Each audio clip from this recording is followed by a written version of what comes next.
Donc, déjà aux Utopiales, vous avez eu la chance, pour ceux qui étaient là en tout cas, de découvrir Nao déjà depuis plusieurs années. L'année dernière, donc, de recevoir le fameux Roméo aussi, qui était présenté par Rodolphe Gélin, qui est directeur donc, de la recherche chez SoftBank Robotics. Et cette année, donc, le but c'était de vous présenter donc, le robot Pepper.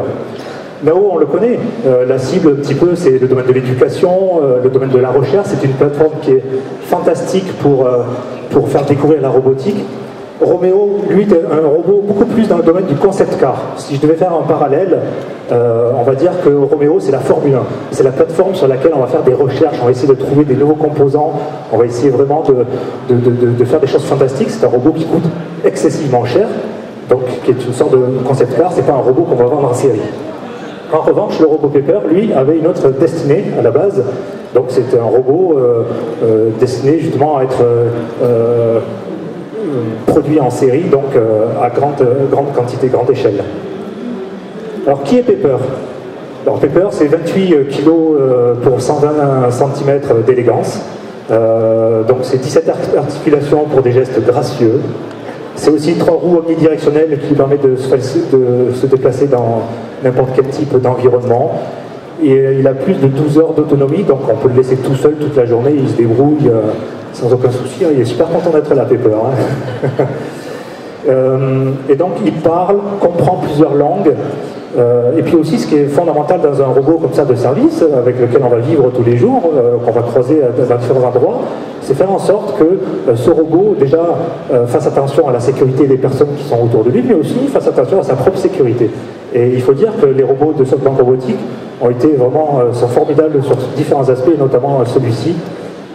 Et donc, ce qui lui permet notamment de vérifier la sécurité des personnes qui sont autour de lui ou de lui-même, c'est différents capteurs qui sont sur son robot, sur lui. Donc il y a des caméras 2D qui permettent notamment de reconnaître des visages, de reconnaître aussi la typologie de personne qui est en face de lui. Est-ce que c'est un homme, est-ce que c'est une femme, est-ce que c'est un enfant, quel âge il a, est-ce qu'il est triste, est-ce qu'il est content, on va en parler tout à l'heure.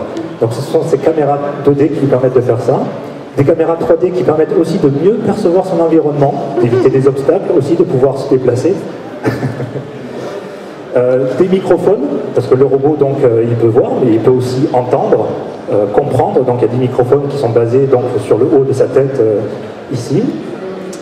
Des capteurs tactiles aussi, donc sur différents endroits, que ce soit sur la tête, sur les mains. Vous voyez, là je lui caresse la main et puis il voit bien que je suis en train de lui caresser la main. Donc il est connecté au monde digital, c'est fondamental aussi d'avoir un robot qui puisse récupérer de l'information sur Internet pour pouvoir interagir et donner différents types d'informations. Il est connecté donc à Internet via le Wi-Fi. Il a une tablette tactile qui lui permet aussi de toujours interagir avec le robot. Parfois le robot ne comprend pas quand on lui parle parce qu'il y a beaucoup de bruit. Dans des environnements hostiles comme des magasins par exemple, il y a beaucoup de bruit. Bon, ben, parfois le robot ne comprend pas. C'est toujours intéressant de jamais casser ce lien en termes d'interaction et de toujours avoir finalement un moyen de communiquer avec le robot. Donc sa tablette lui permet de faire cela. Et puis tout le monde est habitué à utiliser une tablette. Il a une centrale inertielle qui permet de savoir s'il est en train de tomber ou pas. Il a des systèmes ultrasons, il a des lasers un peu partout pour savoir justement comment il peut se diriger dans son environnement, éviter des obstacles. Il a une mémoire avec des CPU, de la mémoire, bref, je ne passe ces détails techniques, mais voilà, c'est bourré d'électronique, c'est bourré de logiciels, d'algorithmes très sophistiqués.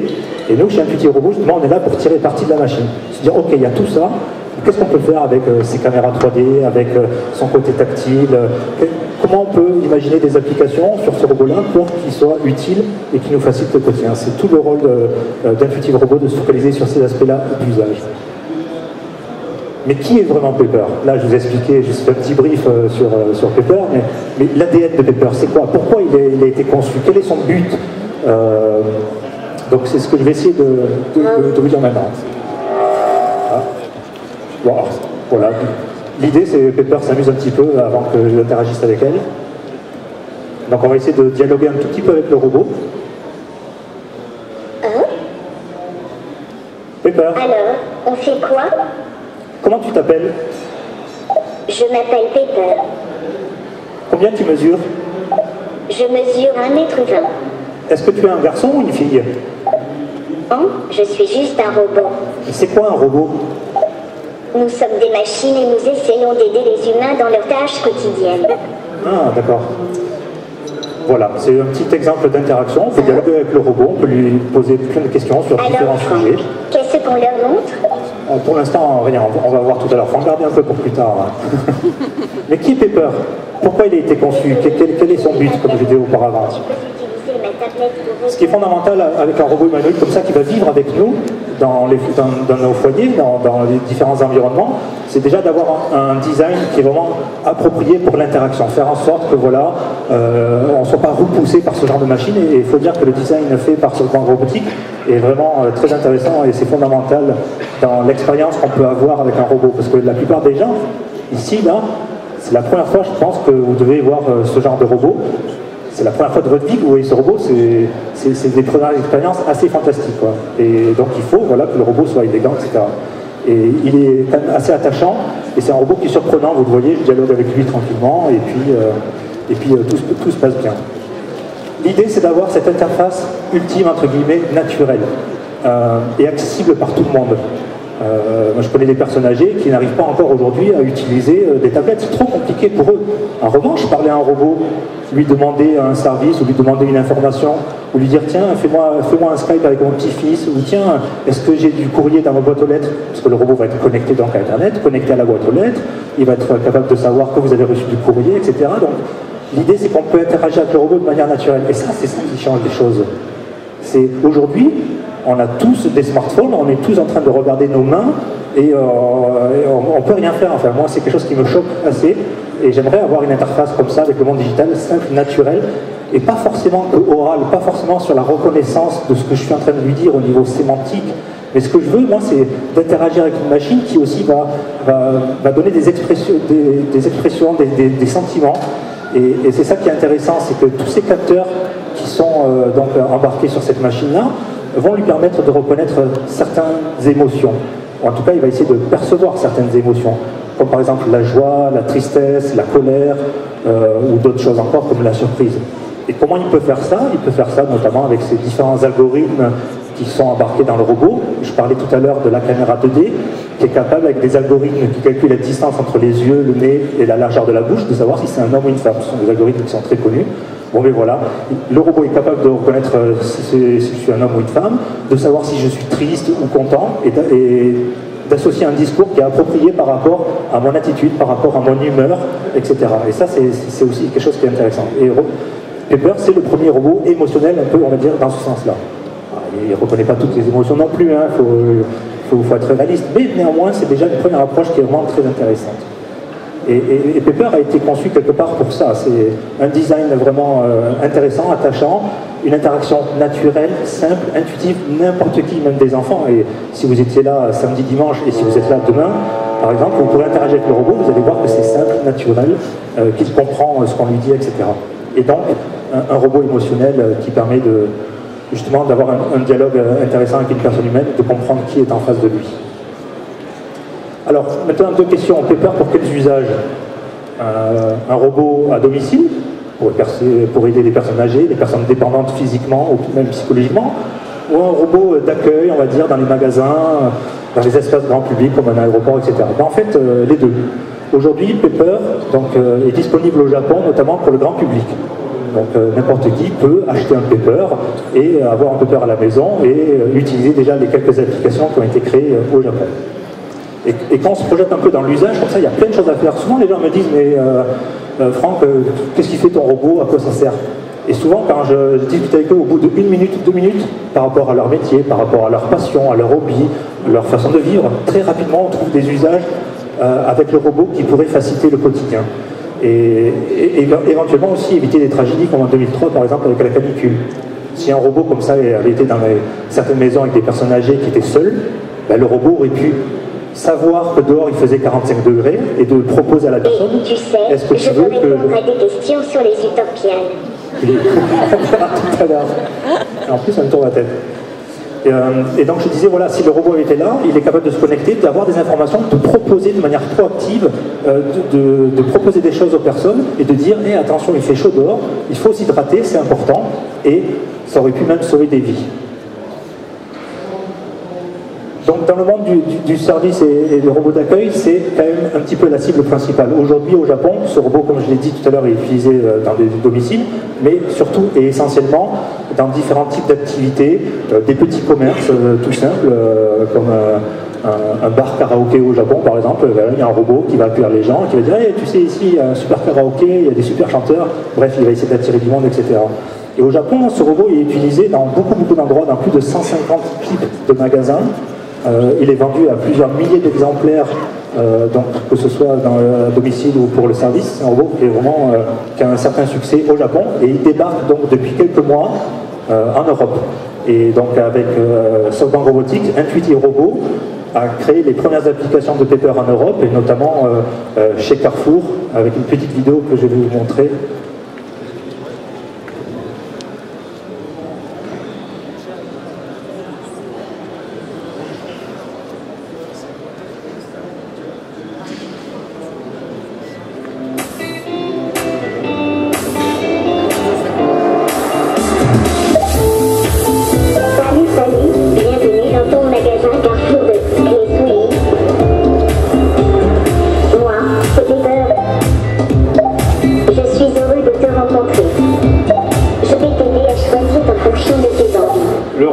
De plus en plus de place dans la société et on s'est dit qu'est-ce que Carrefour peut faire en tant que commerçant innovant pour imaginer une utilisation vis-à-vis de nos clients.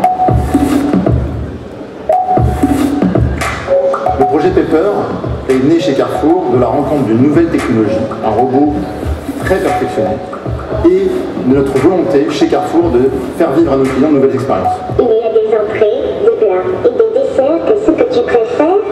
Dessert. Alors pour commencer, on a une tarte légère aussi. Ce qui s'est passé, c'est qu'on s'est mis autour de la table avec Aldébaran et puis un certain nombre d'équipes Carrefour. On a impliqué les magasins, on a impliqué les marchandises, on a impliqué les équipes design. Aldébaran avait le robot Pepper, nous on avait l'esprit commerçant et ensemble on était capable de trouver des scénarios à valeur ajoutée. Et donc, à un moment, il s'est passé la question de développer des scénarios spécifiques par rapport à ce qu'on avait imaginé. Et là est arrivé un nouveau partenaire, Intuitive Robot, qui a développé les scénarios pour le compte de Carrefour et avec l'aide d'Aldébaran. Et au bout de quelques mois, on s'est mis d'accord pour envisager des tests à la fois en France et en Espagne sur un certain nombre de robots qui permettaient donc de tester des usages. C'est laquelle ta préférée? Carotte cake. Tu as bien fait de choisir cette recette. On dit que les carottes rendent aimables. Tu vois, moi j'en mange tous les jours. Concrètement, ce sont des clients qui vont rencontrer des robots dans les rayons. Des robots qui vont les amuser, leur proposer des jeux. Est-ce que tu veux jouer avec moi?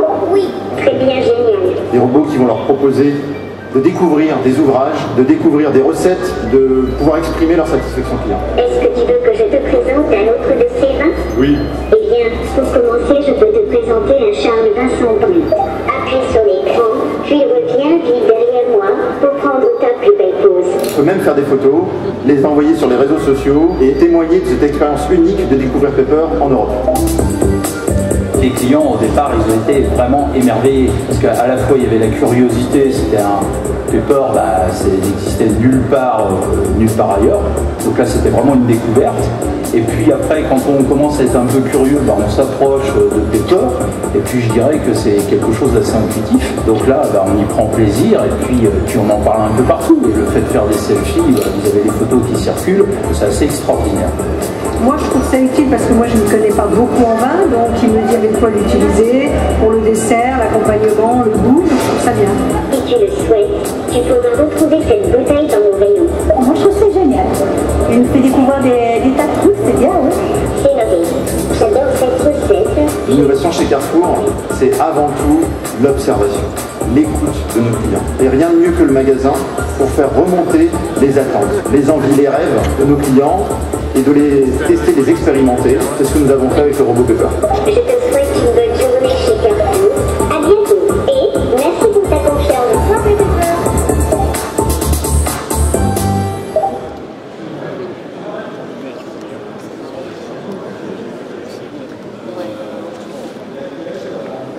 Donc voilà, c'est une petite vidéo qui explique un petit peu ce qu'on a fait avec Carrefour et surtout l'usage qui était fait en magasin. Voilà, c'est pas juste un gadget et ça me tient vraiment à cœur. Quand j'ai créé la société, le but c'était vraiment que les robots soient utiles et pas juste que ce soit comme ça un effet de buzz. Non, c'est comment faire en sorte qu'il amène de la valeur ajoutée à un magasin, qui puisse aider aussi les employés peut-être à faire des tâches répétitives comme ça, répondre à des questions couramment posées, et donc ce qui permet notamment aux employés aussi de faire d'autres choses avec d'autres valeurs ajoutées et de rendre mieux service à leurs clients. Et aujourd'hui, c'est une réalité donc, chez Carrefour en Europe, mais aussi dans des hôpitaux. On a mis donc, des papers aussi dans des bateaux de croisière. Donc, ce sont des villes flottantes. Il y a plein de choses à faire sur les bateaux. Les employés n'avaient pas le temps de répondre à toutes les questions des 4000 personnes qui étaient sur le bateau. Ben, les robots ont permis justement d'aider à mieux donner l'information. Et c'est pas un problème pour moi, le fait d'avoir des robots qui sont là sur des bateaux. Non. Et d'ailleurs, les employés étaient ravis de vivre avec des robots et de voir ce que le robot pouvait faire. Ils s'en rendaient bien compte aussi que le robot est bien limité.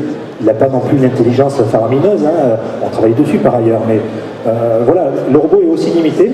Et au même titre qu'on peut avoir une tablette, une borne tactile dans un magasin, à l'entrée d'un hôpital ou à un guichet de banque, l'idée c'est de proposer une autre forme d'interaction avec le monde digital.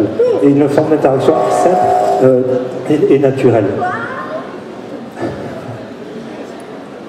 Donc voilà, et des images comme ça, je pourrais vous en montrer des dizaines et des dizaines. C'est une réalité aujourd'hui, ils sont là, et il y a plein de choses à faire, et c'est vraiment très utile.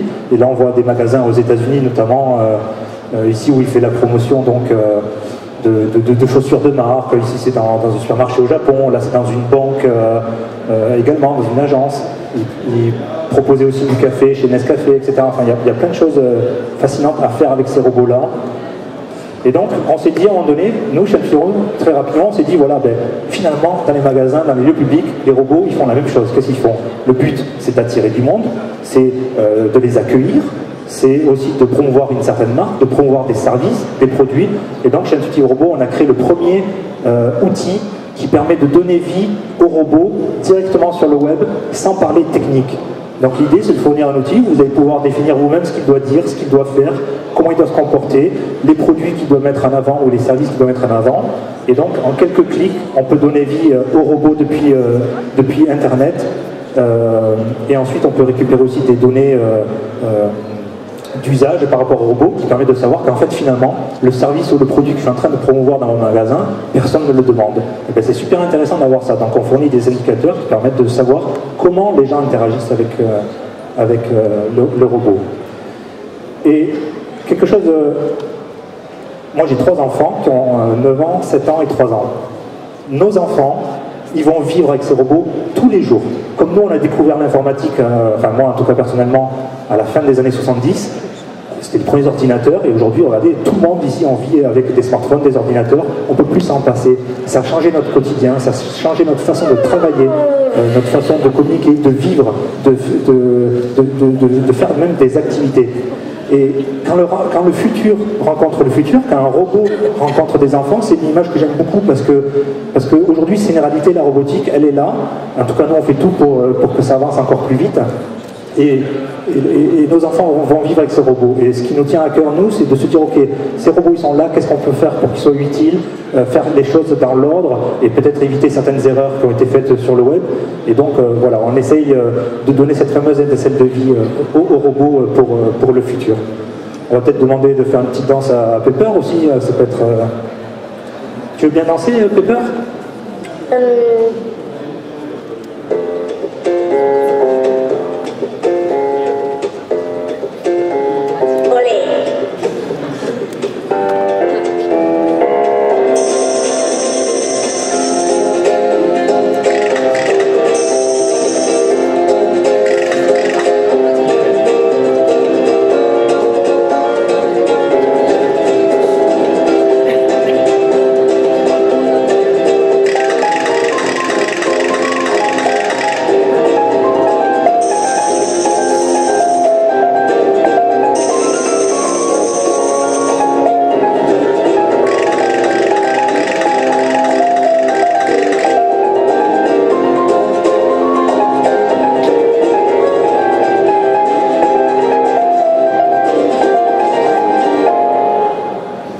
Bravo, merci Cooper.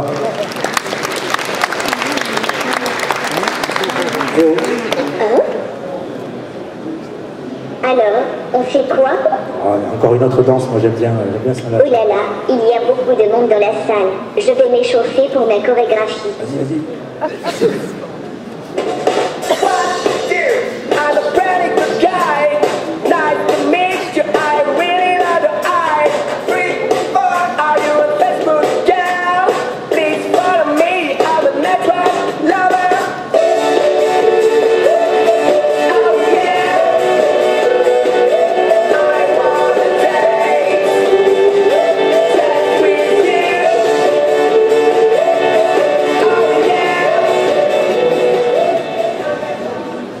Super.